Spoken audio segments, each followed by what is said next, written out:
All right. Welcome to tonight's special meeting of the Port Phillip City Council. Could you turn my level up just a little bit? That's right. The City of Port Phillip respectfully acknowledges the traditional owners of the lands we are meeting on today. We pay our respects to their elders, both past and present. We acknowledge and uphold their continuing relationship to this land.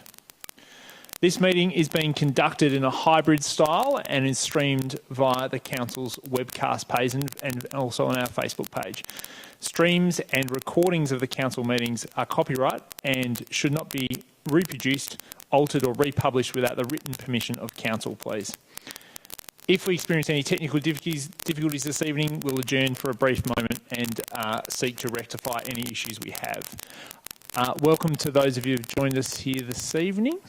And those of joining us online. And just a quick reminder that to any member of the public that's addressing Council and councillors here this evening to please extend due courtesy and respect to Council and the processes under which we operate here. And please, at all times, if you could, take direction from myself as chair whenever called upon to do so. Speakers must remain respectful, and statements and questions should not be defamatory or offensive in nature. And please, let's make sure they're not aimed at embarrassing a councillor or a member of council staff. And please, let's also make sure that any questions or comments at this evening's meeting relate to items on the agenda. Welcome all councillors. Tonight's presiding officer is Mr Peter Smith, our CEO. Our Lake Ward councillors, Councillor Bond, Councillor Sirikoff and Councillor Copsey, welcome to you. And our two Gateway Ward councillors, Councillor Consolo, Councillor Martin, and also welcome to the Canal Ward councillors, Councillor Crawford, Baxter and Clark. Councillors, there's no apologies that have been received for tonight's meeting, so let's move from item 1 to item number 2, which is declarations of conflicts of interest. Would you wish to declare any conflicts, councillors? There being none, let's now move to item number 3, or go through the comments. Yeah, okay. So there's no public comments on the agenda item here this evening. So let's move into it as a formal section. So we'll now hear from the public comments on the report items, of which there's 3 this evening, and statements can also be read out on behalf of people that have submitted them by our officers, and we'll request they do that so shortly. But first and foremost, I call upon Brenda Forbath speaking to item 3.3, which is draft council plan for 21 to 31, and a year 2 and budget review for 22-23, released for public consultation. Brenda, just for a call upon you, I'll just remind everybody if you keep your comments to 3 minutes, and the time starts when you do. Brenda, if you could state your name and your suburb, that would be fantastic. Thank you, Mayor and Councillors. Brenda Forbath from Elwood. My question is this. At page 112 of volume 2 of the draft budget papers that are before Council tonight, the 3 early education and childcare facilities in Elwood, Balaclava and St Kilda that Council recently proposed to sell are not listed as future Council leaseholds. I was quite surprised by this. Does this mean that a decision has been made to go ahead with the sale of the 3 centres? If your answer is no, why are they not listed as future leaseholds? Thank you, Brenda. I'll make sure that's brought up at the time of the report, unless, Tony, do you want to do it now? Or Chris? If you're comfortable doing it. Chris Carroll will respond to that for you, Brenda. Through you, Mayor, I think Joanne McNeil might be available and she's prepared to answer it. Great. Joanne, if you're online. Thank you. Through you, Mayor. Welcome. Thanks. No decision has been made to sell the properties. They, like others, are not valued above $100,000 rental, and so anything that is valued less than $100,000 does not need to be listed in the council budget. So we have a number of properties that have also not been included. So this is just part of the routine way we have to report our properties and leasing. Through you, Mayor. Thank you. Just to clarify as well that these leases are on our work program, while they're not listed they don't need to be listed separately in the budget.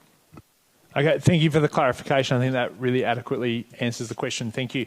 I call upon Louise Heard speaking to item 3.3, again, which is the draft budget, etc. Louise, good evening. If you'd state your name and your suburb, please. Through you, Mayor. Louise has been unable to attend this morning but has submitted a statement that I'll read on Louise's behalf, which states, in the item 3.3, reference is made to leases being offered for a number of properties in the 22-23 financial year. The lease at the Avenue is due to expire at the end of 2022, yet this property is not listed. Can Council please advise why this property has not been included and what the intention of the Council is in relation to our lease? I think we've already covered off that question, but Chris, I'll just give you the opportunity, Chris Carroll, if you wish to add to any of the answer that you made previously. No, you don't wish to? Okay, so we'll take that one as answered based on the previous question. Thank you. I call upon Ronda Small speaking to item 3.3. Rhonda, good evening. If you just state your name and your suburb, that would be great.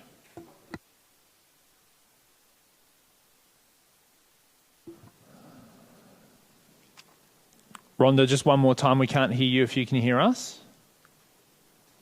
We'll come back to her at the end if that's okay. Great. I call upon Simon Rashley speaking to item 3.3. Simon, good evening. Good evening, can you hear me? Loud and clear, thank you. Just get you to state your name and your suburb, Simon, and the 3 minutes starts when you do. Simon Rashley from St Kilda. My question, on page 27 to 28 of volume 3 of the Draft Council Plan 2021 to 31, it states that the most recent market rent per year rental estimate was Eildon Road Children's Centre, $150,000, the Avenue Children's Centre, $100,000, Elwood Children's Centre, $117,500. However, in documents published on the Have Your Say website in relation to the intention to sell process, rental assessments conducted for the council in 2022 were Eildon Road Children's Centre, $88,000, the Avenue Children's Centre, $92,000, Elwood Children's Centre, $97,500. How can the council reconcile the above differences? Thank you. Thanks for the question, Simon, and I'll ask Chris Carroll to start, if possible. Chris? Through you, Mayor, thanks for the question and thanks for highlighting the error.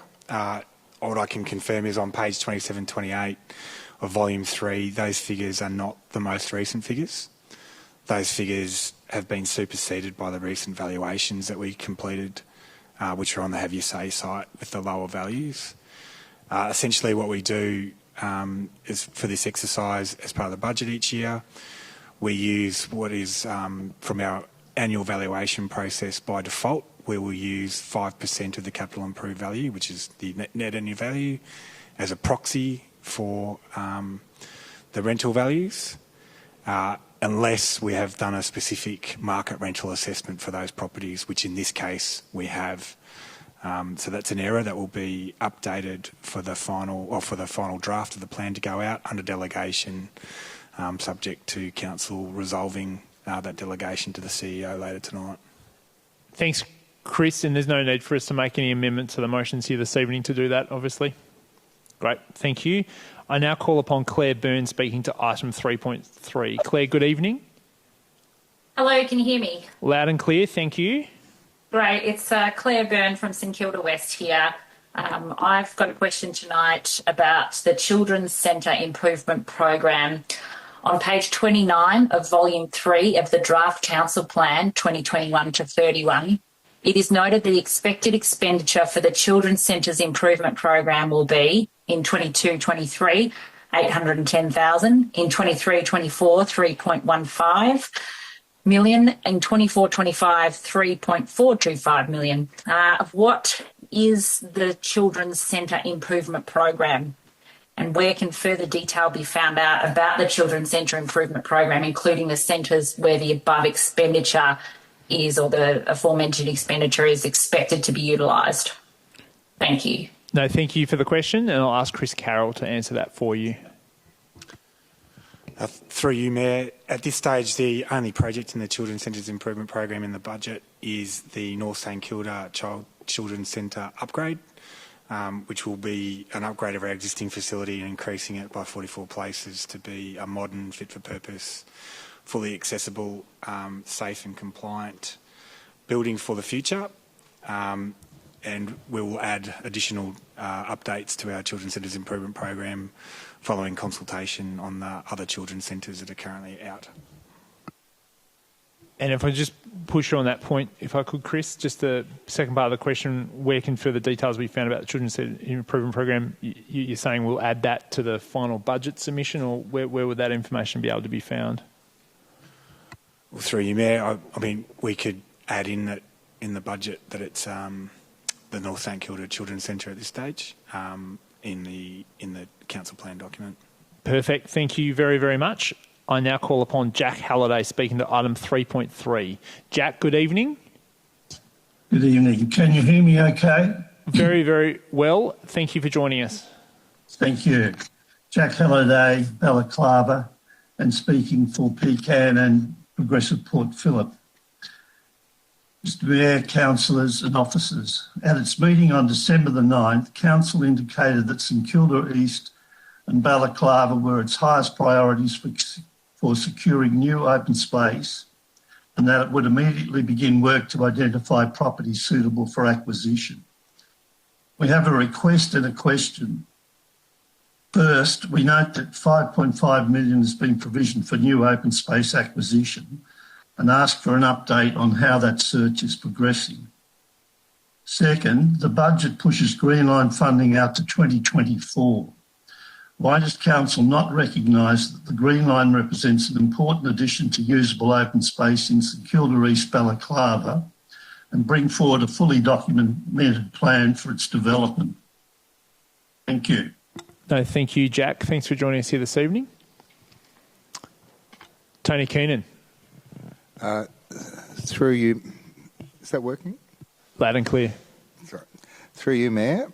In relation to the first one, I'd have to take that on notice in terms of what we're spending. The second one, that's contained in the draft budget, which we're consulting on tonight, and that does, as it say, push the Green Line funding out to 2024, and that'll be the process of consultation through the budget process, but that's the proposal that's in the budget. No problem. A councillor might also want to interrogate that point a little bit more on the green line when we get into the reports themselves, but let's move forward. I'll just go back and see if Ronda Small has been able to join us at all. Ronda, can you hear us online there? Yes, I can. Thank you, Mayor. Sorry, I was having trouble getting on before, but I'm here now. No, we've got you loud and clear, so please go ahead. Okay, thank you, Mayor and councillors. My name's Ronda Small from St Kilda, and I wish to address council plans and future budget allocations in relation to affordable housing. For over 30 years, the City of Port Phillip was a leader across Australia in local government efforts to increase affordable housing. I note in Volume 3 of the Draft Plan and Budget on page 11 that Council continues to commit to increase affordable housing for eligible people experiencing housing stress or loss, homelessness and sleeping rough. And on page 17, two of the things Council says it does in relation to growing affordable housing are to directly invest via cash and property contribution to grow affordable housing and facilitate and broker partnerships and projects by others that deliver affordable housing. What, though, of the future? Since Marlborough Street, no properties have been identified for giving over to social housing. And by 2030, the forecast is that there will be just $755,000 in the housing reserve, and there are no plans for contributing to that reserve beyond 2026. So my questions are, what is the future of the In Our Backyard Growing Affordable Housing Strategy 2015 to 2025, given that it was premised on surplus council properties being directed to housing opportunities for low-income residents rather than an opportunity for savings? Second, why is there no long-term plan to significantly replenish the affordable housing reserve or to participate in the state government's Big Build housing program in partnership with our local housing providers? Is Council walking away from its long-standing commitment to invest in new social housing to achieve some level of affordability in the municipality? Thank you. Thank you. Tony Keenan. Through you, Mayor. Council's commitment to the In Our Backyard strategy remains. The policy's in place till 2025. In terms of that being renewed, that would be up to the Council. On page 16 of Volume 1, you'll see that $4 million is committed to the Wellington Street Common Ground. On page 98 of Volume 2, you'll see that $1 million is allocated next year into operating projects for that. And on page 100, you'll see that the In Our Backyard reserves are being replenished in line with the policy at $500,000 a year. So that continues. There is, at the moment, all of that $5 million, which was the commitment, has been allocated or committed with the exception of $755,388. So in terms, council officers continue to look for surplus land. We haven't identified any that's available at the minute, but we'll continue. In terms of the future policy, that's up to the council. Thank you, Tony.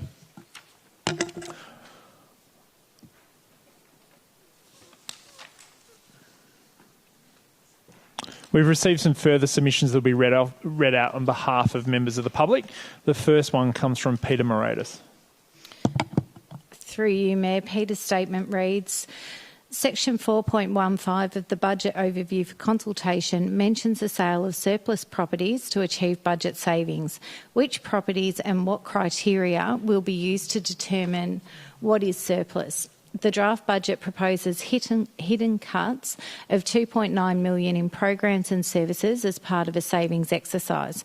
Why is there no transparency around these cuts and an opportunity for community consultation? Could you please itemise these efficiency savings? Thank you for reading that out. Much appreciated. Chris Carroll. Through you, Mayor. Thank you for the question.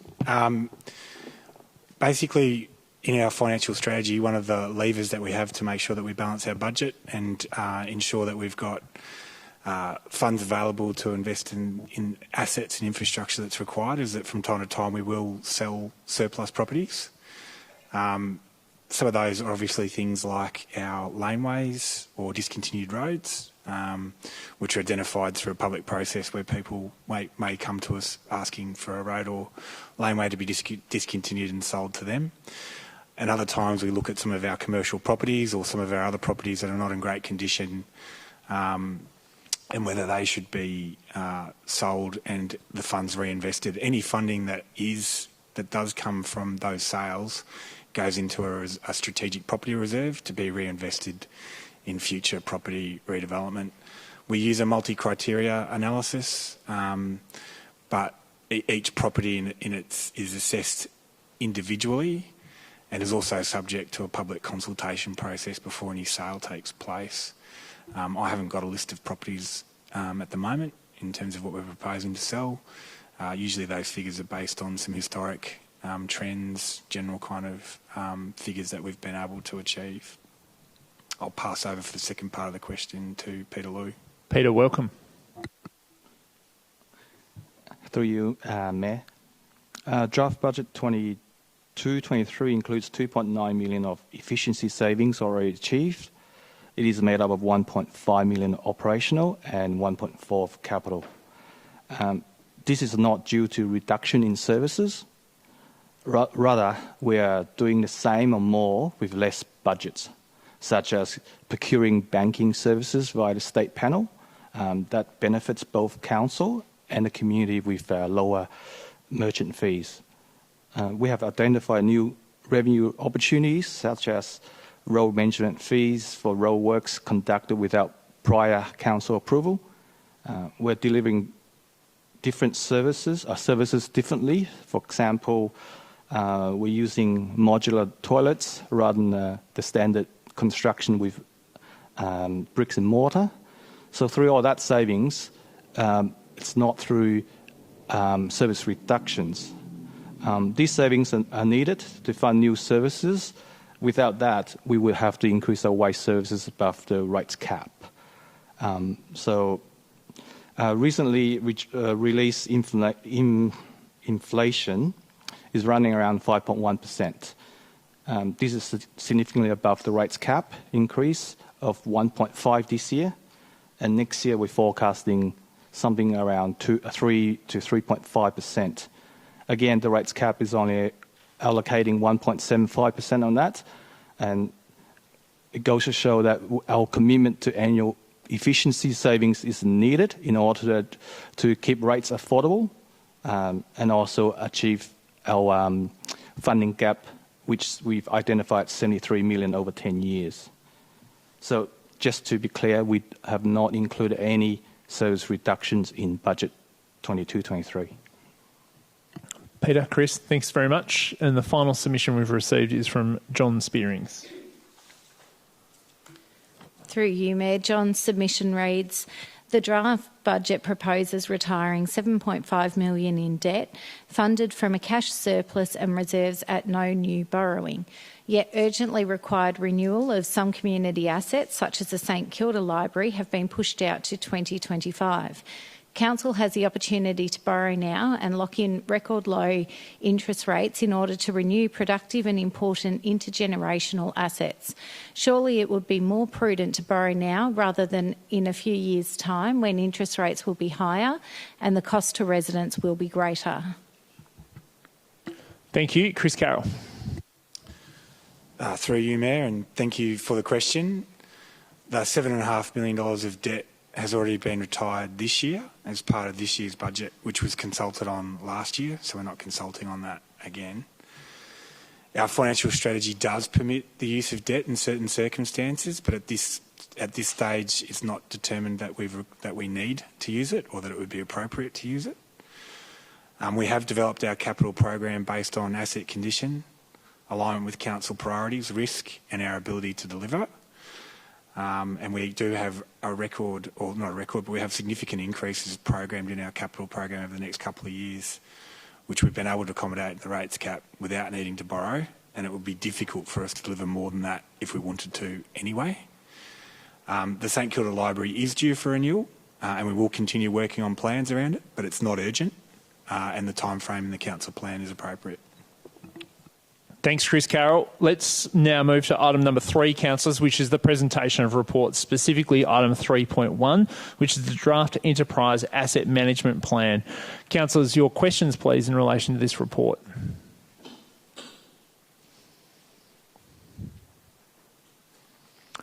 There's an officer's recommendation, councillors. Would anyone like to move this or something else? Councillor Copsey, thank you, and Councillor Crawford, thank you.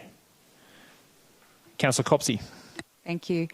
I'll just speak briefly to thank the officers for the hard work that's gone into not only the preparation of this report, but over many years the improvement of our asset management processes.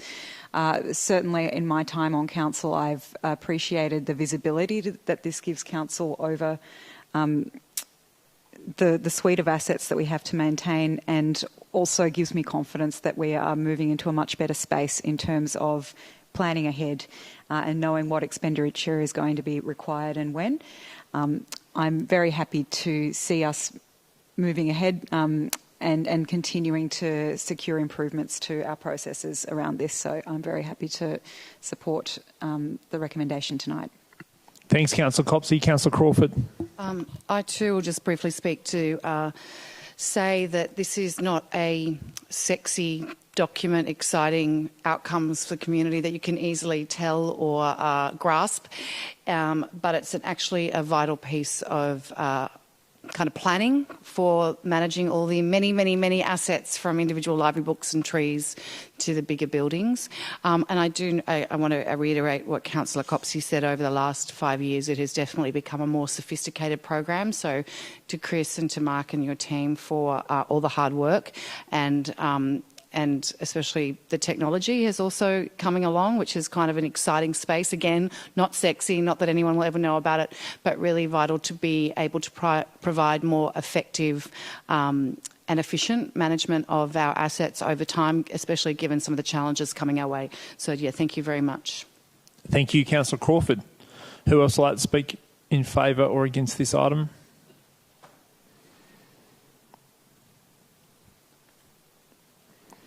Leave it to you, Councillor Copsey, if you wish to close. No. All right, we'll now put that motion. All those in favour? That's carried unanimously.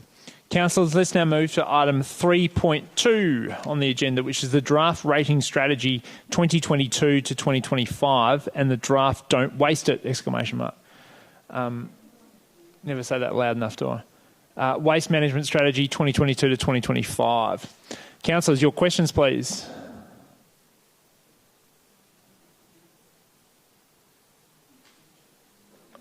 Okay, councillors, we have an officer's recommendation. Would you like to move that? No, Councillor Crawford, go ahead. I guess my question is, just given that the inflation has come out at 5.1% today, which is much higher than we were thinking, what do we think that means in terms of, is that going to, I know we were already considering waste rising at like 6%. Do you think this will affect this, have some implications? Chris Carroll. Through you, Mayor, we've managed to deal with forecast inflation being higher than the rates cap for this year so far. And generally, as you see from our monthly reporting around our surplus and our financial position, we've been able to manage. Part of that's been due to some under-delivery. We've had obviously some challenges with COVID and restrictions and turnover in staff and getting things open, and so we have had some savings in that regard that have helped. I think we're forecasting around 2.75% next year as part of the budget, and we've accommodated that, which is well above the rates cap of 1.75. It looks like that assumption so far might be a bit light, and that we need to be looking at something more like 3.5% for next financial year. We will need to consider that as part of the budget refresh that we do while we go out for consultation. We update the budget for the latest information so that the final budget is based on the best information possible, as well as reflecting the community feedback. So we'll consider that as part of that process. We are proposing a surplus, which provides some contingency. At this stage, it would look like that would be pushed. Thanks, Chris Carroll. Any further questions, councillors?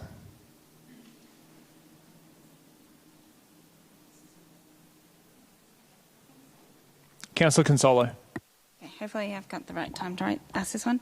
So if we had a zero rates increase and no waste charge, so effectively just looking at what CIV would be, what would the impact be for an example like a $1.5 million property versus the draft budget, what we're proposing here?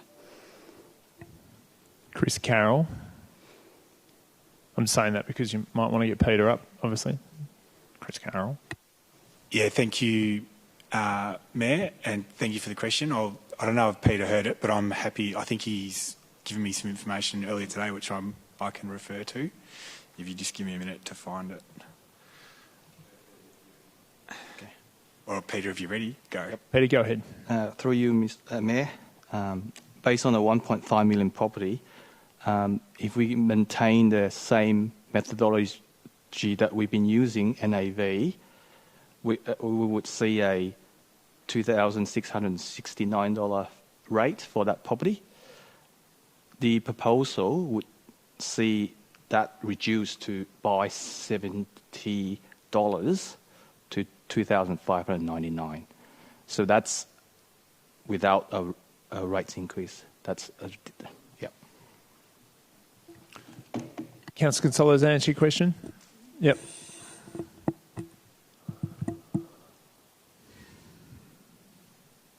Go ahead, Councillor Consolo. Yep. All right, if we don't have any other questions.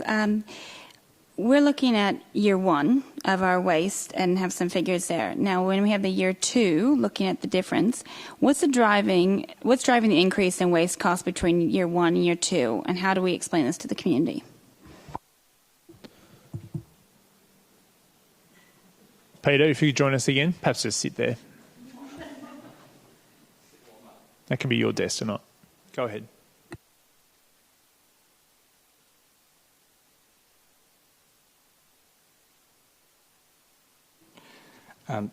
Through you, Mayor.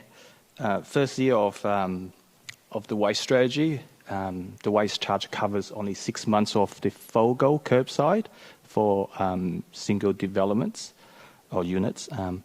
Year 2, we're looking at 12 months of that, plus 12 months of multi-units curbside, plus 12 months of communal food organics. That's the reason why the costs increased in year 2. Thanks, Peter.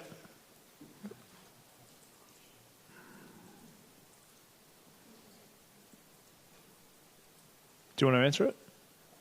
Through you, Matt. I think there was a second part to the question, perhaps Councillor Consola, which was how would you explain that difference in the two different waste charges, given that there's 13.5 for 6 months in the first year and it's 12 months in the second year. Are you able to add to that, Peter? Thanks, CEO. Peter? We would explain by the fact that it's additional services that we are providing in year 2, and that's why the cost has increased. Thank you, Peter. Going slowly tonight, councillors, because I feel there's some questions out there, but I'm going to call it if there's none. Okay, councillors, we've got a recommended motion which has been divided in parts, and I do acknowledge there's a small formatting inconsistency between Report 3.2 and 3.3 this evening, in that some of the perhaps solid dot points we see in Report 3.2 should probably be sub-points or third number points as they're presented in 3.3. So if you wish to break this motion down even further to what it is here, I'm happy to take an amendment to change the numbers to allow you to do that. Probably affects Part 2 more than Part 1. So I'll move forward now with Part 1, and I'll look for a mover and a seconder to the officer's recommendation or something else for item 3.2 Part 1. Peter Martin is moving, and Councillor Martin to move, and Councillor Copsey to second. Go ahead, Councillor Martin. Thank you, Mayor. The state government has introduced some very, very clear guidelines for councils as to how we're to introduce a more formalised and more diverse waste management program. We've been out to consultation with our draft Don't Waste It waste management strategy, and we're now coming up tonight with a proposal which will go out to full consultation with the whole of the municipality as part of our discussions over our draft budget. I was going to say, I was looking on the screen to see where it is, but it's sitting right behind me. So I have the various parts of this motion in front of me. There have been a number of discussions with councillors, with council officers. We've been going through a deliberative consultation process with a panel that was selected in a semi-random process to provide advice to council. And what we hope that we've come up with is a way that we can best begin the rollout of our new Don't Waste It management strategy over the next 12 months as we start bringing in our FOGO bins, as we start looking at how we can differentiate between single unit developments. I live in a house by myself. Sorry, let me rephrase. I live in a single dwelling house with a driveway, a significant footpath at the front. I have room for a number of rubbish bins. If I was living in a large block of flats, a multiple unit dwelling, then if every member of that dwelling had their own set of waste bins, there would be chaos. So we're proposing that we have different strategies for dealing with the management of our various waste products in our multiple unit dwellings compared to our single unit dwellings. And in the motion that you've got in front of you, you can see both the way that we're proposing to collect our various waste products from our single and multiple unit dwellings and the timeline for implementing that, how we're going to be looking at what's going to be a curbside collection, where we're going to be setting up individual sites where people in particularly multiple unit dwellings can take their waste to communal sites. And yeah, I'll get tongue-tied in a moment because it's relatively complex to explain, but very simple when it's written down in front of you. The motion very clearly sets out the timeline for doing this, how the bins are going to be organised. In the actual document itself, there are maps for where council is proposing that we would put the communal collection sites for multiple unit dwellings and so on. if we agree to this tonight, we're taking this out to our community. Our community have the opportunity to provide advice back to us. I believe that we've got it right. Our community may wish to tinker around the edges, or they may wish to propose more substantial changes. But unless we take a proposal out there, we're not going to get anywhere in terms of implementing our state government directive to introduce a FOGO rollout over the next 2 years. So, very happy to endorse this draft document to go out to full community consultation as part of the budget consultation process, with all the work that's gone into this, with the work that our council officers have done, with the involvement of our councillors, with the assistance of the people who are involved in the deliberative consultation panel. I think we may have just about got it right. If we haven't got it right, our community will help us so that when we come back here in June, if it's not already 100% perfect, it will be perfect before we accept the whole final document in June. So yes, let's accept this motion now. Thanks, Councillor Martin. Councillor Copsey. Thank you. Yes, pleased that we're taking another step forward in terms of bringing a modern waste service to our city. There has been lots of trials of new methods of collecting waste through our city, and they've been taken up with great fervour by our residents who have been speaking to all councillors about this. You know, I remember that this was a hot topic issue for me when I was out speaking to residents in the lead up to 2016, getting elected. So we have taken quite a while to get to this point, and I acknowledge the significant desire in our community to see us move forward. I'm really pleased that we're getting to that point. Councillor Martin is in a single dwelling. I live in a multi-unit dwelling that already, I would say, we struggle to fit the bins in for our set of apartments. So I am really pleased that we've taken the results of those trials and put into this proposed management strategy a communal option that the community has taken up really well, where we've been able to put it out in trials. This is going out for consultation. I hear over and over again, why don't we have this yet in Port Phillip? Hopefully tonight we take another step towards actually seeing great green waste and glass recycling service in our city. We must move now because we need to get ready for the statewide rollout of these services. But I'm really pleased that we're taking this step forward because I know that it's something the community has been asking for literally years. And we've had some road bumps along the way, things like the recycling crisis, which we had to deal with in the last term, which is very difficult for our city to handle. But here is an opportunity for us to deliver this service that's been requested for so long by our residents. Thanks, Councillor Copsey. Anybody else wish to speak in favour or against this motion? Councillor Consolo. Thank you. I do hear the community desire for this service. Often it's stated very simply, just give everybody a bin, let's just do it. In the background, hearing how complex it is, we have a lot of different things to think about. It's not as comparable to other municipalities as some may think. So I know the officers are working very hard to work through all of these details, and the feedback is important. We'll have to roll it out and work through it, review it, revise as we go.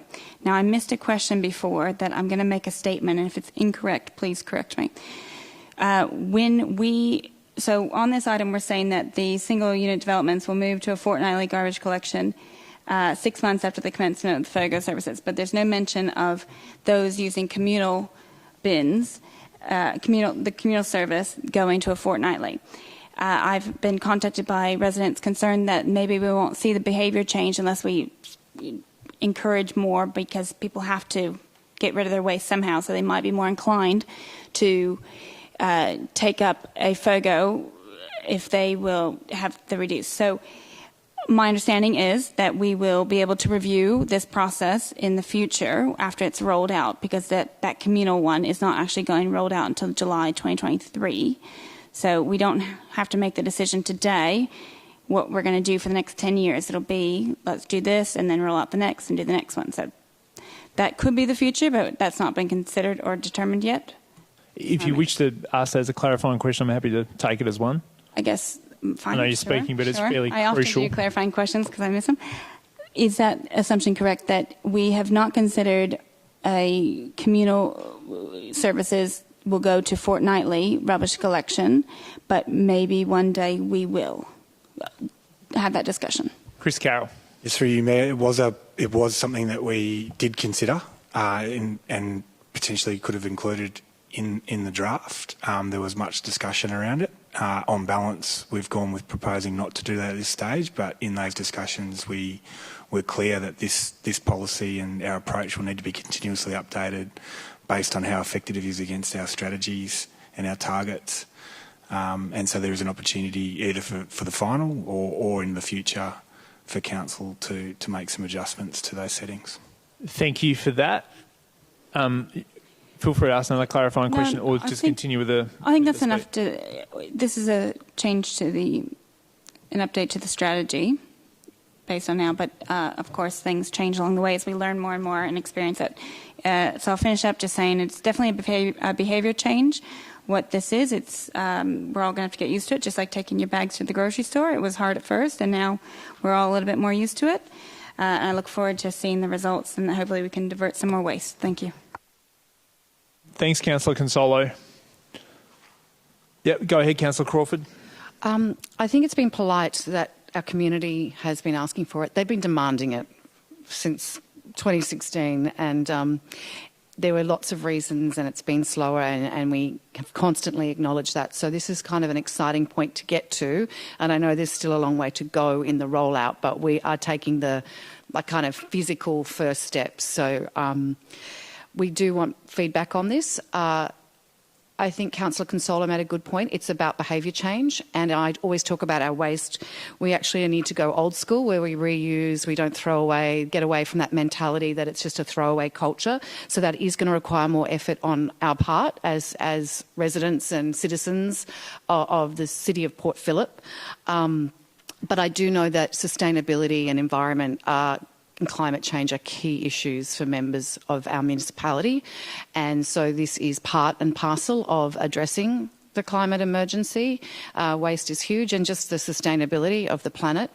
So it is going to require more effort, particularly with the communal, but it's worthwhile effort, just like anything in life. So I'm always banging on about how do we get people to take civic responsibility about picking up the litter just in front of their house or their business. And I think this is part and parcel of it, that it's actually all of our responsibility, not just council on their own. So I'm really looking forward to the feedback on this. And I actually think our community will be very quick on the uptake on a lot of this, and will do us proud in terms of actually moving to less waste going to landfill and more going to being reused.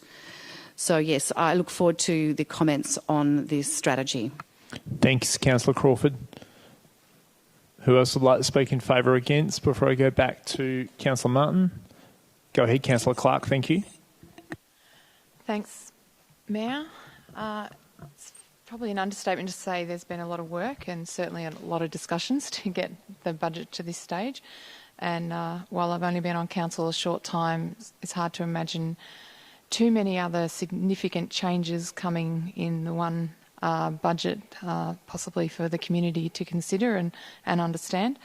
I know how long it's taken all of us councillors as well to work through and understand the changes that are going out in this draft budget. There are some positives, and equally I have significant concerns with the draft budget that's going out to the community. The first area is that it allows for the maximum rate rise under the state government's rate cap of 1.75%. We are in difficult times, and I think it's incumbent upon the council to find savings to relieve the burden upon the residents. Instead, we're increasing the rates by the full amount possible, and council also increased the rates by the full amount allowable last year of 1.5%. We pay some of the highest rates of any council, particularly when compared to other neighbouring councils. It is a myth to suggest that the City of Port Phillip is any different to any other council who also have beaches, festivals, free resident car park permits, FOGO bins and just as many services as we have. It's just that City of Port Phillip spends a lot more money. Point of order. Along with the maximum rate increase. Go ahead. Yep, it's 49.3 on the grounds that the statement is actually an error of fact. The way the rates are levied, it's not easy to compare. We're comparing apples with oranges, and to keep saying that is actually an error of fact. What section were you recording under? 49.3 on the grounds that the statement made is an error of fact, which has been rebutted and explained many, many times. It's not an error of fact. Hang on, I'll adjudicate in a minute. So 49.3, error of fact. I don't think it is an error of fact. Correct. It's an opinion. So let me rule, and under the rules we have to be silent when I'm ruling. So I'm going to rule that there is no point of order on the basis that is an opinion. And Councillor Clark, I'd remind you that you need to substantiate any claims that you make and keep to the facts and keep to the motion. Yep. Along with the maximum rate increase, the budget proposes a new charge on residents.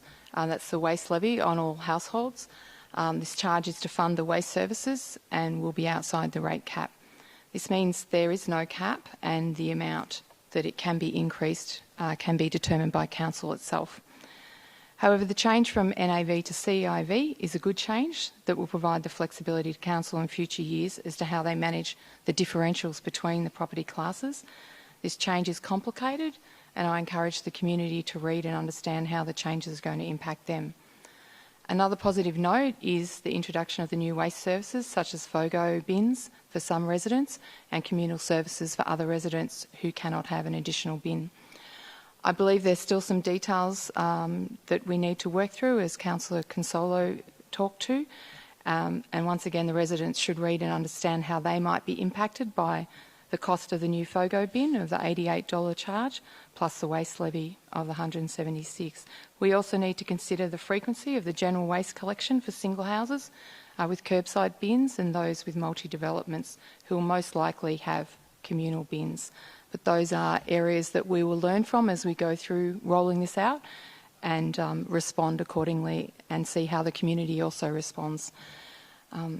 There is an area where, I think it was said before, the residents are being asked to pay for 12 months of the waste levy, but the bins will only be rolled out in January. So something else for residents to consider as we go through the consultation. Overall, I will support the budget going to consultation so we can hear from the community on their thoughts on some of the most significant changes the Council's introduced in many years. So I look forward to hearing the feedback. Thank you. Thank you, Councillor Clark. I thought the point of order was going to be something along the lines that the comments weren't related to the part of the motion we're considering. I'm being a bit lenient tonight because we've got, obviously, I don't expect you to speak to all parts that we're voting on this evening.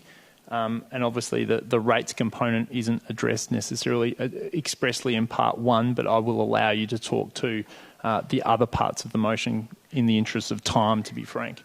I won't speak to the second bit if that helps. Thank you, Councillor Clark. That's fine. But I do freely admit that we're probably a little bit outside the technical rules in terms of speaking outside the part of the motion we're just talking about here. But I will allow that if that's okay. Now, who else would like to speak for or against this motion? Councillor Sirikoff. Just use your microphone if you may. Thank you. So for clarification, we're going to be voting on parts 1, 2 and 3. No, you're voting on part 1. Oh, yeah. But I mean part 1, 2 and 3 separately. Yes, well, correct. I'll have some more to say about what we do with part 2 in a moment, but we're just at the moment dealing with part 1, which is 3.1, 3.2 to 3.5. Who else would like to speak for or against this part of the motion? Councillor Martin, back to you. Some years ago, I moved out of Port Phillip for a couple of years to move back to the family home to fix it up after my parents died. And when I came back to Port Phillip, the thing that I missed most was my big green waste bin. One of the reasons I ran for council is I was so frustrated that I wasn't able to get rid of all my compost, that was a principal reason I put my hand up to run for council. When I ran for council, the two things that the people in my street bailed me up on was, A, we're paying too much rates, you've got to do something about it, and we'll come to that in a moment. But the second thing was, where are our green waste bins? We all want green waste bins. So there is a huge amount of pressure in the community, in our community, from people who want us to implement what's in Part A of this motion. Parts of Elwood were lucky enough to trial some of our FOGO rollout 12 months ago. We suggested that, well, your trial is over and we'll take the trial off you and in a year or two we'll roll it back. Well, there was almost mutiny in the streets of Elwood because once they tried it, there was no way they were going to give it up again. So our community are expecting, and as Councillor Crawford said, they are demanding that we roll out FOGO. Not only is it a state government directive, our community wants this, and the way that it's set out in Part A of this motion, I believe is an excellent way for us at least to begin the rollout. Hopefully our community will think that it's a good thing too, and will encourage us to go down this path once we get through our June council meeting. And in 12 months' time, they may have advice that we might be able to do it even better in the following 12 months. So again, I hope that we all support this. Let's put it to the vote. Those in favour? Those against? That motion is carried. Councillor Baxter has called a division. No, oh, you haven't? I was getting ahead of myself. I'll call Putting words in my mouth. I'll call it. Oh, sorry. Councillor Bond's called a division. If you're well done. Those in favour? Councillor Sirikoff, Councillor Copsey, Councillor Consolo, Councillor Pearl, Councillor Martin, Councillor Crawford, Councillor Baxter, Councillor Clark. Those against? Councillor Bond. That motion is carried. Now, Part 2, councillors. Now, I'm proposing we break this down slightly further into, and again, apologies for not having it in the format 3.3's in, but let's see if we can do this. I've had a request to do this before the meeting, and I'm happy to consider it, but if anyone wants a dine addition, move something else, that's fine.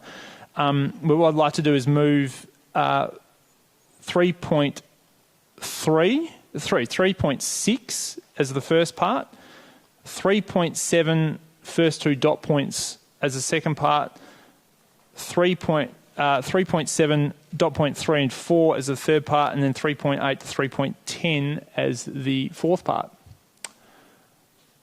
Go ahead, Councillor. Can we move it as a whole? I'm not quite, if we wish to, and the numbers get up. If anyone wants to mix it up, I'm in your hands. Like I've had a request before the meeting, but I'm really, if one of you want to do it that way, I'm happy to do it. Otherwise, I'll take your guidance, councillors. Yeah, let's do it as part 2. No one wants to separate it? There we go. All right, let's move it as part 2. Let's not necessarily move it. Let's seek a mover for the officer's recommendation, which is part 2, items 3.6 through to 3.10. And I've got Councillor Martin in periphery with his hand up. Thank you for moving that, Councillor Martin. And I seek a seconder. Councillor Crawford, go ahead. Councillor Martin, you wish to speak to that? Can I start by talking about waste? We've just spent 15 minutes coming up with what I believe is an excellent outcome for our council. Very strong recommendation to our community to introduce FOGO and some strong guidelines to how we might do that. If our community are going to be implementing FOGO, one of the reasons to encourage them to do is to show them that they are actually paying for, moving to a partly user-paid system where people can see that they're formally paying to have their waste treated appropriately, and we're therefore proposing a differential waste charge. So where people are in single unit dwellings, they would be paying a sum of money which doesn't cover anywhere near the cost that council has to pay in collecting their waste, but does at least give them a clear indication, yes, I'm paying to have my waste removed.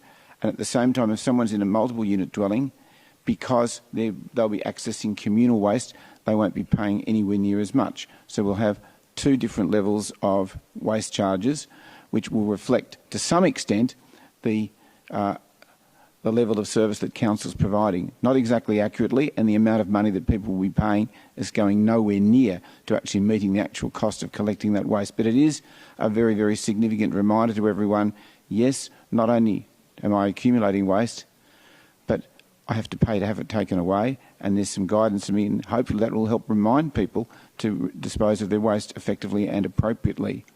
In the middle of all this, though, we also, as a council, are not seeking to make people pay any more in rates than they would have done had we, the total amount of money that council is going to be receiving in rates will not be increased by the implementation of this waste charge. The total amount of money that we'll be collecting in rates will still be the same. However, when people get their rates notices, they will see if they're if they're a single unit dweller with multiple bins, they'll be paying a particular level of a waste charge. If they're in a multiple unit dwelling, they'll be paying a lesser, but they'll still be paying a waste charge. So that's the rationale behind implementing a waste charge. part one. Secondly, it's making sure that everyone sees very clearly that it's a user pays system of waste. So when I go and buy a cup of coffee, whether I'm living in whether I'm 12 or 27 or 117 years of age, I pay the same amount for a cup of coffee. When we're generating waste, if people in single unit dwellings will be paying the same waste charge regardless of the size of their property or the level of their income. So in other words, for them it's a fixed component of their waste charge that will be the same as anyone else. So we'll be having a common waste charge, two different common waste charges that people can very, very clearly see that they're paying no more or no less than their neighbour who's got a similar waste disposal. The net result of this is, though, that for some people who've been paying very, very low rates, they'll be paying slightly more in rates. And for those people who've been paying significantly high rates, this will have the effect of actually reducing their rates somewhat more significantly than for those people whose rates have gone up a little. So it has the effect of somewhat flattening out the rates. For those people who, particularly people who are old like me, who perhaps don't earn the income that we used to but have quite valuable properties, we've been in a situation where our rates bill have been significantly high, although our incomes perhaps aren't quite as high as they might have been 10 or 20 years ago.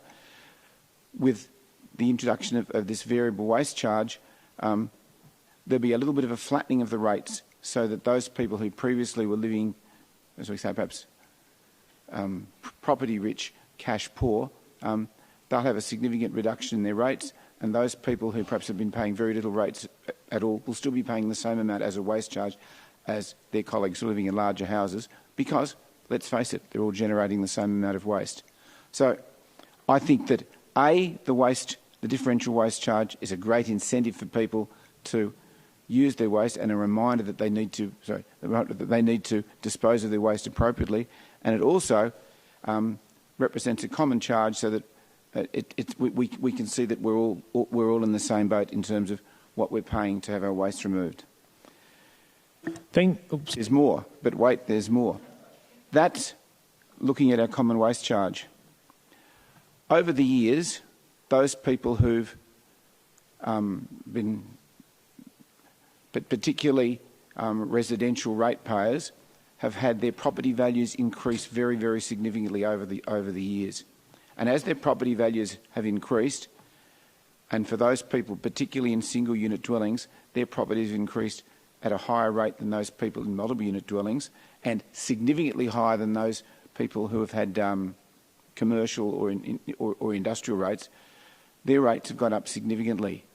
So what we've done as a council and through a consultation process is try to find a way that what can we do to perhaps make our ratings slightly more equitable so those people whose property values have increased very, very significantly aren't necessarily hit with a very hefty rate rise just because their property values have increased when in fact their incomes may in fact have gone down or their personal circumstances may have changed. So by implementing a differential rate, we can tinker with the dollar value of rates that someone who's in a commercial property is paying, say, for example, compared to someone in a residential property. If the value of commercial properties doesn't go up anywhere near as fast as the value of residential properties, we have the capacity to increase the cents in the dollar rate for those people in commercial properties so that they would then pay, the proportion of rates that they pay wouldn't decrease just because the value of their friends in residential properties has increased. So by going from NIV to CIV, we're able to more equitably allocate our rates between the various different classes of resident in the city of Port Phillip. So in the middle of all this, even though we might be altering the different value in the dollar for a residential ratepayer or a commercial ratepayer, we're not suggesting in all of this that this would change the total amount of money in the pie. That the amount of cash in the pie stays the same. It's just that the proportion of the pie that's generated by residential ratepayers won't continue to grow at the expense of commercial ratepayers just because residential rates, property values increase at a far greater rate. The third thing that we've got in here lastly, is the size of the actual pie itself. The state government has brought in legislation which is called a rate cap, which says that councils can only increase the size of the pie from their existing ratepayers by a maximum of a particular percentage, and for this financial year, that percentage is 1.75%.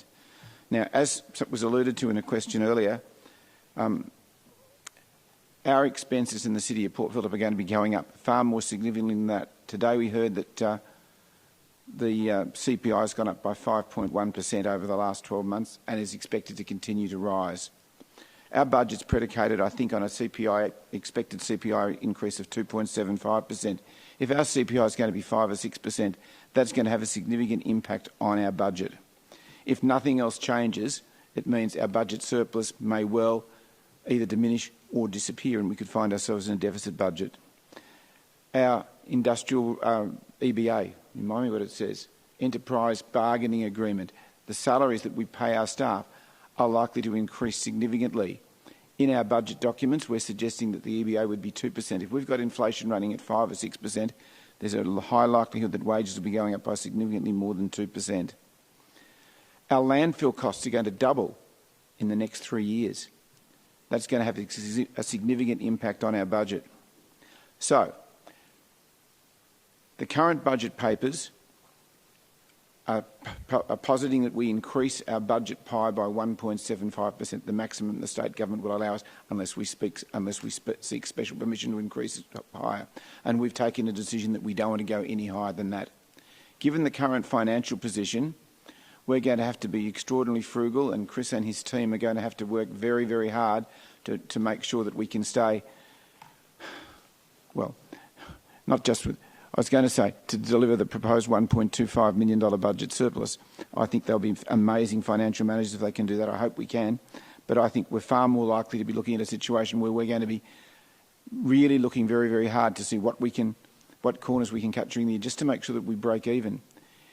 If we go for anything less than a 1.75% rate increase in the current financial position, we're going to either have to make amazing cuts to our council services which are very highly valued, and perhaps if our community can, in the consultation process, convince the 9 councils around it that there's something that we can do without, we're happy to listen, but I'm not sure what there is there. But unless, yeah, I'm getting it.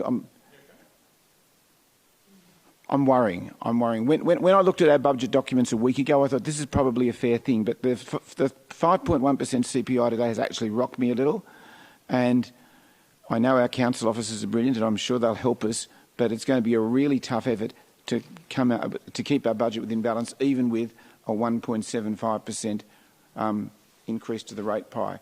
So I'm happy to commend this to you with the proviso that even with the 1.75% increase in the rate pie that we're proposing in Part 2 here, I think our finance team is going to have a really tough job, and we're going to have to work really closely with you to make sure that we can keep council expenditure within budget over the next 12 months. And I know we've got a fantastic team, and I'm confident we'll be able to do it, but it's going to be a tough 12 months. So with those provisos, I'm only too pleased to commend this section of the motion to you.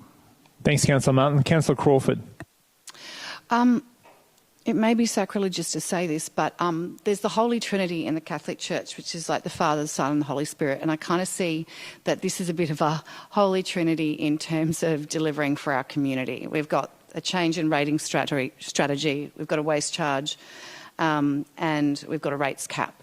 And those three together, although complex, really what the community needs to know is the outcome is delivers for them in 3 ways. It delivers a fairer, more equitable rating distribution within our municipality, which we haven't been able to achieve, and we have heard from some of our councillors, but also our community, that is something that concerns them. So this allows that. It also allows us to start getting the infrastructure and to deliver waste in an expanded form and transform waste, which has been on our agenda for a number of years, and our community demanding it. So it is allowing us to do that. And it is only partial waste cost recovery. And then the rates cap obviously, again, works with those other 3 to try to keep the rates as equitable for our community, but what these three things do together actually delivers discounts for most residents in terms of the rates distribution for the ones that have been bearing a larger proportion of rates in our community, and it ensures that the flats and the people that haven't been paying that kind of money, it's shared equitably with them. Now, it's imperfect, but it's also really good. So it means that we can deliver the services and provide the assets and all of the things that our community has grown to love and wants to continue, while also addressing the big challenges of waste and looking at the particular set of circumstances that we have in a municipality where we have a lot more flats than we have houses. So it's kind of, Chris said it once, I don't know if it was in reference to this, but it's an elegant solution to a wicked problem. So I do commend this to the community. It may be complex to understand, but what it does do is tries to smooth the edges around the distribution of rates between both commercial and residential, but also between different kinds of resident or property types. It allows us to transform waste fairly, and it keeps us within the cap, so obviously, and that which allows us to still deliver the services which are so valued. So I'm happy to support this, given that it is, three birds with one stone that we get to with this trio. Thank you, Councillor Crawford. Councillor Sirikoff, welcome. Thank you, Mayor.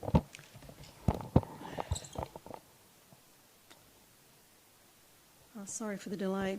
I'm supportive of this draft plan going out for community consultation. Thanks, Andrew. And look forward to feedback from all residents. At the same time, I do have concerns about rate rises of 1.75% in a time when our residents and ratepayers are emerging from 2 years of COVID and now are entering a future of rising interest rates and growing inflation, along with stagnant wages. For this very fact, I support Council moving from NAV to differential CIV to give it the levers to manage rates fairly across the municipality for residents, commercial and the industrial sectors. As much as I want FOGO bins to be rolled out across the entire municipality, I see the waste proposal does not do enough to divert waste from landfill, with a fortnightly garbage collection being taken up by less than 25% of properties in this waste proposal. 6 months ago, I was leaning towards supporting a separate waste charge, but unfortunately over the past month it is now a different proposal to the original concept and to what I believe would be a good outcome. It now proposes 2 tiers for the waste charge and not a flat rate for all residents.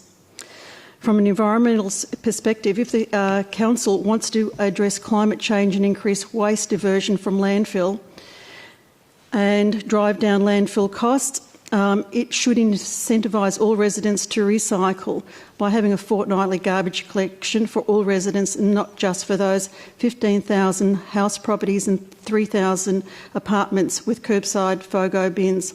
Noting that these 18,000 properties all up out of 74,000 properties will compulsory be paying for both tiers of waste collection.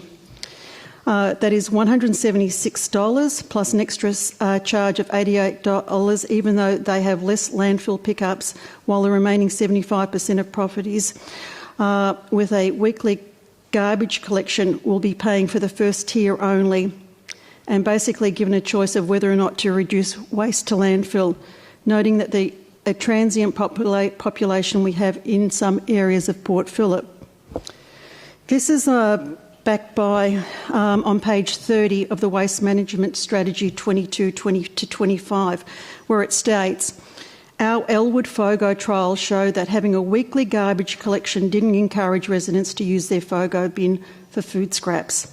My concerns or consideration is if a weekly garbage collection with curbside FOGO bins was not the right approach, how will weekly garbage collection encourage the remaining 75% of apartments to use communal recycle bins? If Council believes that MUDs, that is the apartments, will take up the communal bins and is serious about reducing waste to landfill, it should incentivise these residents by having fortnightly garbage collection, not for some but for all residents. This incentive should also go hand in hand with not a two-tiered waste charge, but instead a single flat charge for all residents. Finally, I also have concerns about a separate waste charge which is not subject to some form of a cap or rate caps, or maybe just slightly higher than the rate caps as councillors were put before them in a briefing, and which has not been raised in this draft plan. My understanding is that without some form of capping, this waste charge is seeking to raise a further $25 million from ratepayers over the next 10 years outside the rates cap. Thank you. Thanks, Councillor Sirikoff. Who else would like to speak for or in favour or against this item? Okay, thanks, Councillor Consolo. Go ahead. All right. There's a lot of change in this one budget. CIV seems to be well supported, so I'll move on to the waste. Now, the waste charge, I recall a no bin tax campaign, and I think that this is maybe at that time was misunderstood about what would come into a waste charge. And the waste charge that I'm understanding is it's more about the private benefits and the direct waste services, so it's not the beach cleaning and all the other things tacked into this so that we can just get more money and change it a lot. It's more about matching what a lot of other councils, but there's only a handful of councils that do not have one of these base charges. It's more fair, in my opinion, because of that private benefit part, and the rest of the rates remain in that progressive tax base that's saying that the people who have more expensive properties pay more. Now, with the charges considered, this is the hard part with if everybody's paying whether it's tiered or not. It makes sense this year to tier it in the fact that these single units are only the ones getting the benefit, and they get a great benefit of having the bin at their house. There's no change they're doing for this. It's only 6 months, but it's during that 6 months that they do have it, they're also getting weekly waste. So finding the right number to charge there is right now what I'm still considering, and the feedback will be important on this from the community. Once it goes to fortnightly the year after, it's a little bit more about what's that number fairness to. So some of these charges here we have to put something out there to consult on, and I think that these are a good opportunity for people to start understanding what we might do and what we're intending to do, and give that feedback for how it's going to go over the next few years as it rolls out.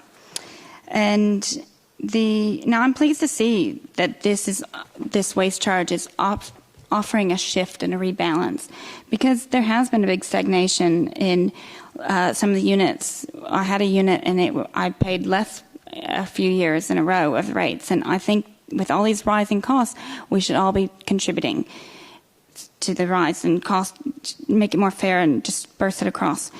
Now, a zero rate rise is attractive, and I do understand that some people do want it. With a lot of changes this year, that I am open to it in future years, but with all the changes this year, that we're saving those positive benefits on some of the properties. I know that more people are getting burdened as well on those lower properties, but we're trying to find that right balance.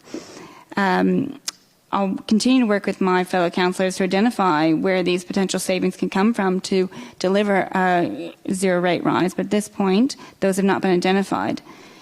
I'm very mindful of the inflation impacts that are coming, and on one of the other points raised, I'm open to a cap on a waste charge in the future, but do think we need to see how this plays out and adjust how we need to go before we start making some of those decisions. But I'm open to it and think that the community can trust that we will review this and not take advantage. Thank you very much. Thank you, Councillor Consolo. Who else would like to speak to the item?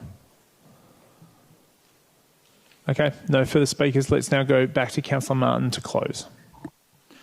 Once again, if I can go back to waste, I think this is a fantastic initiative where people are going to be feeling more responsible for their waste rather than just having a bin out the front. They'll see that when their rates notices come through or through their landlords, they'll be and there's an incentive to actually maximise the use of their rubbish collection service that we provide.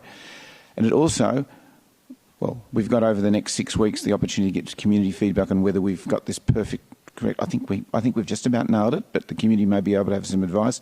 And in 12 months' time, when we're back here reviewing this in March and April next year, after 12 months of experience, we may have learnt more about what we can do to encourage the good people of Port Phillip to make better use of the waste disposal facilities that we're providing, or we may need to slightly modify the program that we're rolling out.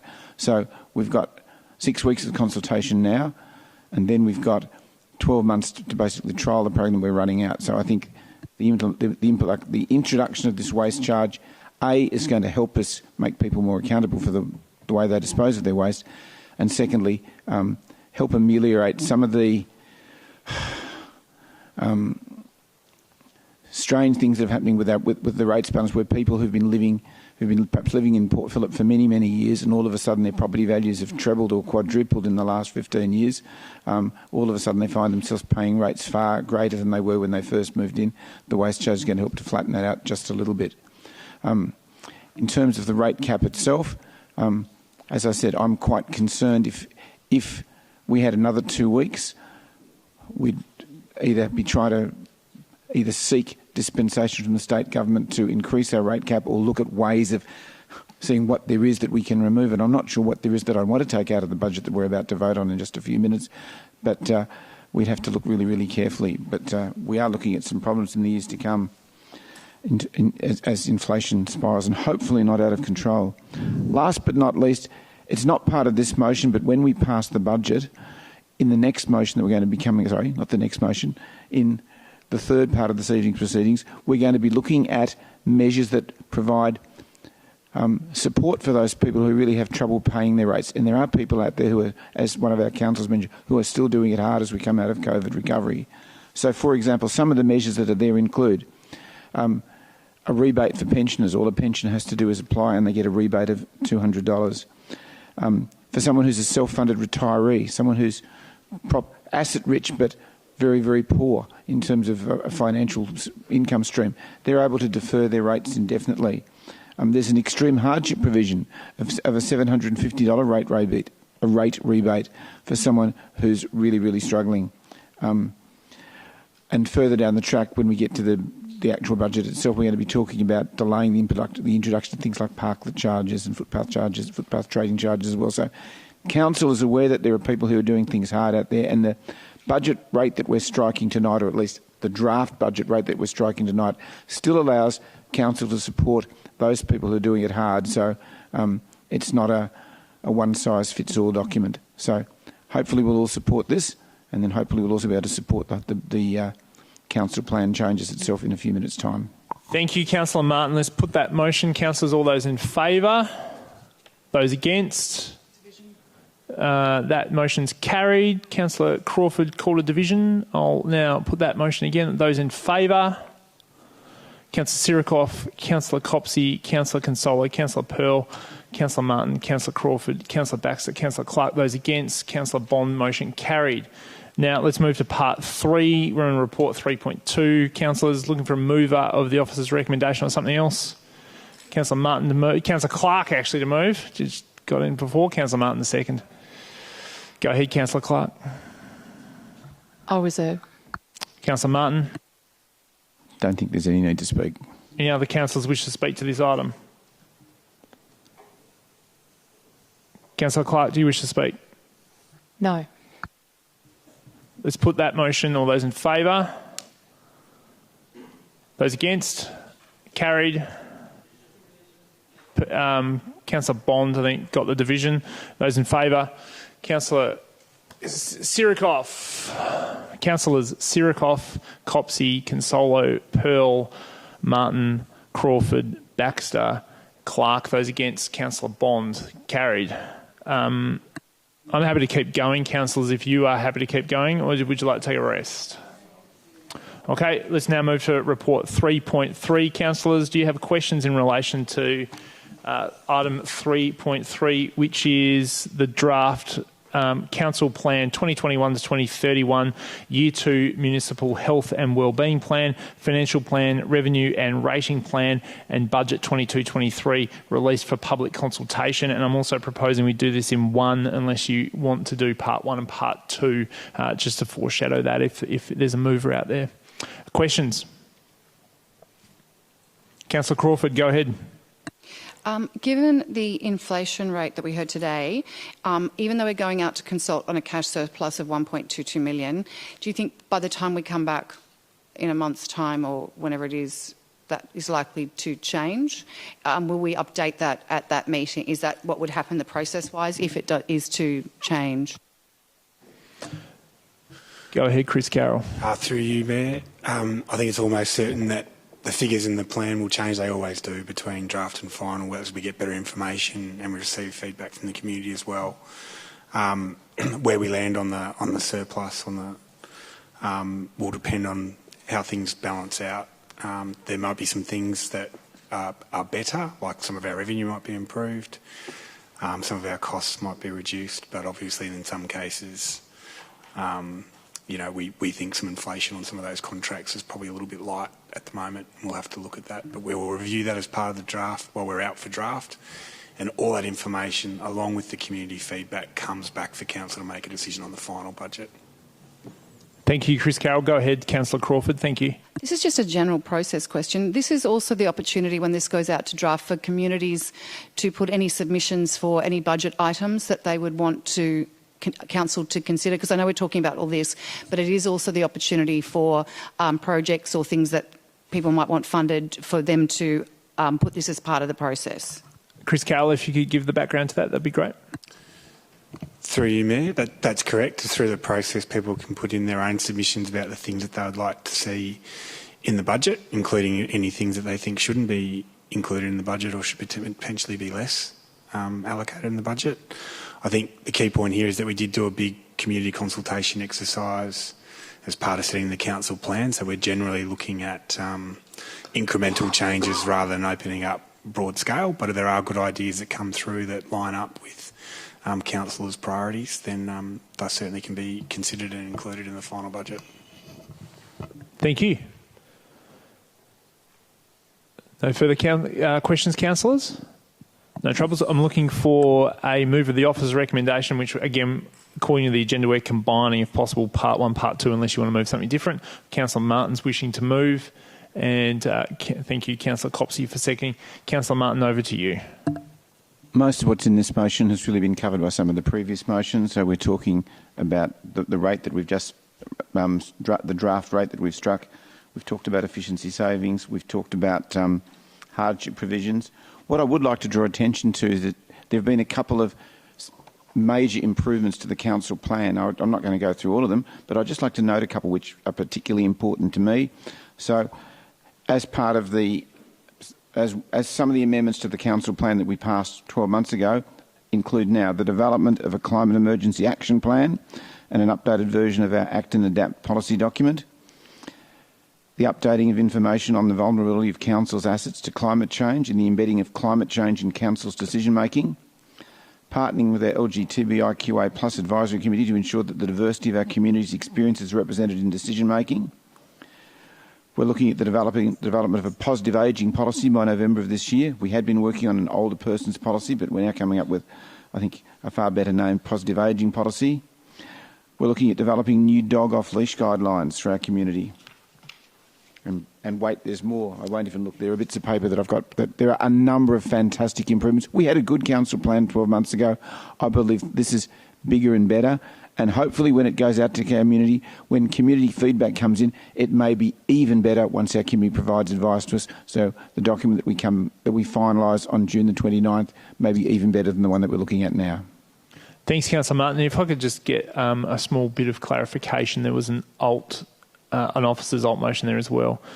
It's 3.2.9. Just get you to agree, if possible, Councillor Martin and Councillor Copsey, to the component there in red. So we're just adding and applying the revitalisation rate to areas with a commercial vacancy rate of greater than 16% to support COVID recovery. Councillor Martin, thank you for agreeing to that. And Councillor Copsey? That's fine, thank you. That's now part of the motion. And Councillor Copsey, over to you to speak to this motion.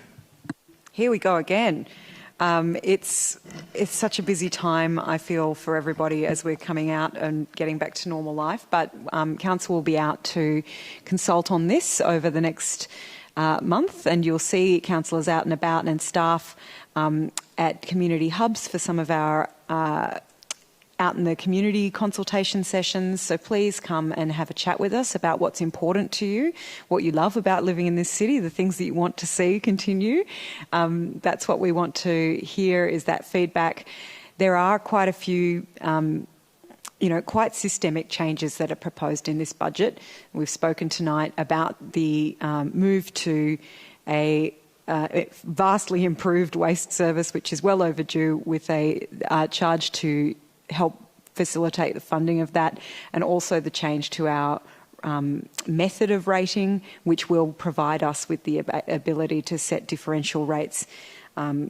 Notably, that might include in future us looking at the ability for council to set a different rate for derelict properties and so on, which is something that we've been interested in for many years, but our current rating system did not allow that. So that's the switch to CIV from NAV. And finally, our budget settings for what continues to be a tumultuous time. However, we know that the community has high expectations here in the City of Port Phillip, and well should they, because this is a city that has invested in great quality assets and services for our community over many, many years. I think that this budget continues to do that in a responsible way, and also helps to plan around what we're going to need to do to invest and maintain our assets into the future, which is not insignificant either. We've got some big things on the horizon that we need to continue to plan for. So I thank the officers and community for all the input that has happened to date that's enabled us to get to this point, and look forward to the consultation and conversation over the next couple of weeks. You can do that, as I said, if you bump into us out and about, but you'll also have the usual methods available online to make your submissions, and please do get in contact.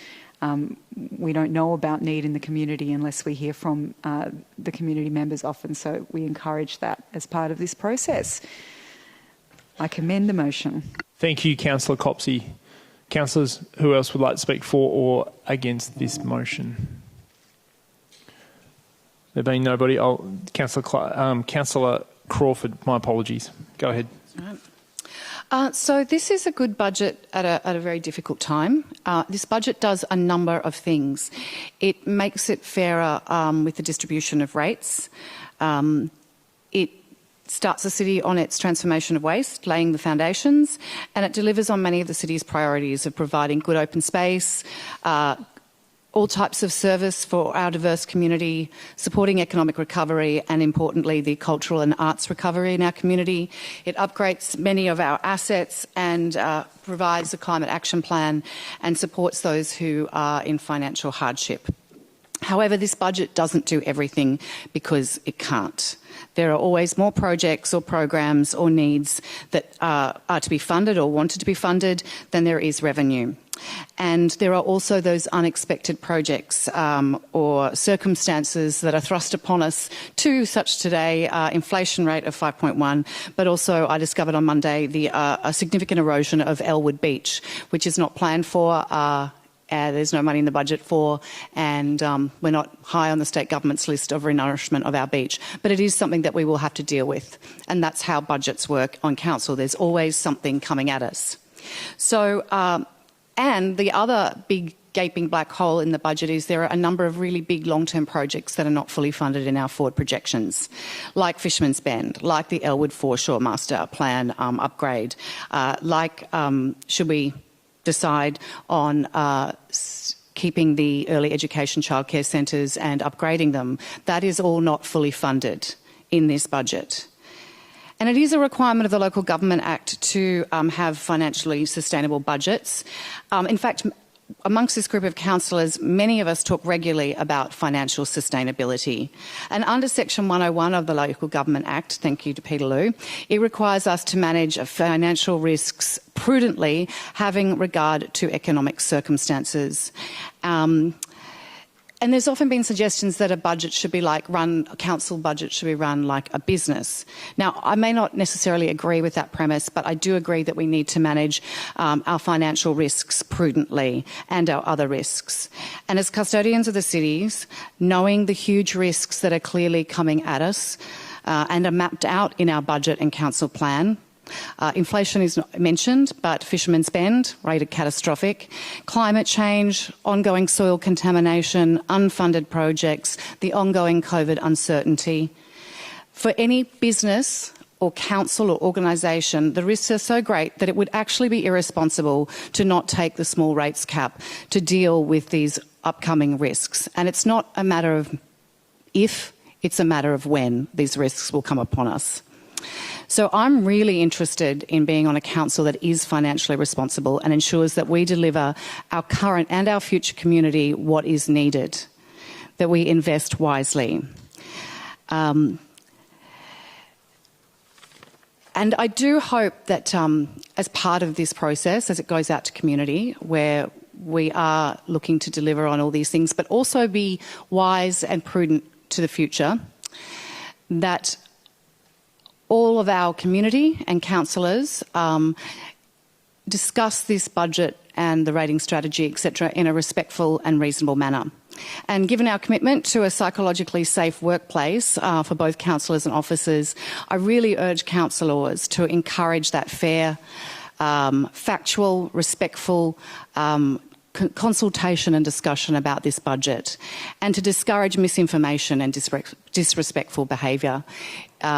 This is a time for leadership around a difficult subject, and I urge my fellow councillors, one, to support this, but two, to do it in a manner that is worthy of us.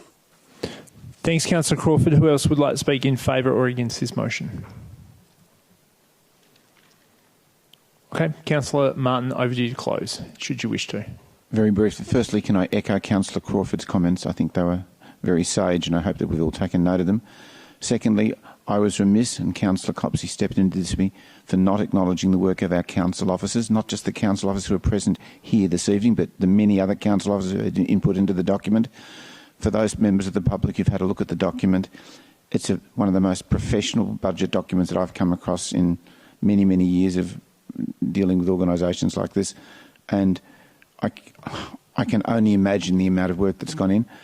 I'd also like to acknowledge the work of my 8 councillors. We don't always see eye to eye on everything. We've had some very robust but fair debates on issues, and the document, I'm sure, would be nowhere near as good if it had just been left to Councillor Martin to come up with it, or one of the other councillors. I'm sure the document that we're looking at now would be nowhere near as good as the document that's come out with the input of not just all of our council officers, but the other 8 councillors. So I commend my fellow councillors for coming up with a document which I think is going to be an excellent consultation document, and hopefully the public will be happy with much of it, and perhaps can put a little bit of extra gloss on it when it comes back to us. So the document we end up with on June the 29th is even better than the one that we're seeing now. So let's hope we can all support this unanimously.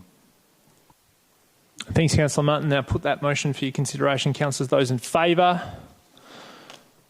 Those against? Motion's carried. Councillor Bonds has called a division. Those in favour? I ask you to raise your hands. Councillor Clark, Deputy Mayor Baxter, Councillor Crawford, Councillor Martin, Councillor Pearl, Councillor Consolo, Councillor Copsey, Councillor Sirikoff. Those against, Councillor Bonds. The motion is carried. A reminder, that was just a reminder, that was part 1 and part 2 combined on report 3.3. So there are no further items. Just a reminder, there's a planning committee meeting tomorrow here in St Kilda Town Hall on the 28th, and the next council meeting, full council meeting, will take place on the 4th of May in Port Melbourne. Councillors, there being no further items of business, I declare this special meeting of council closed. Good evening.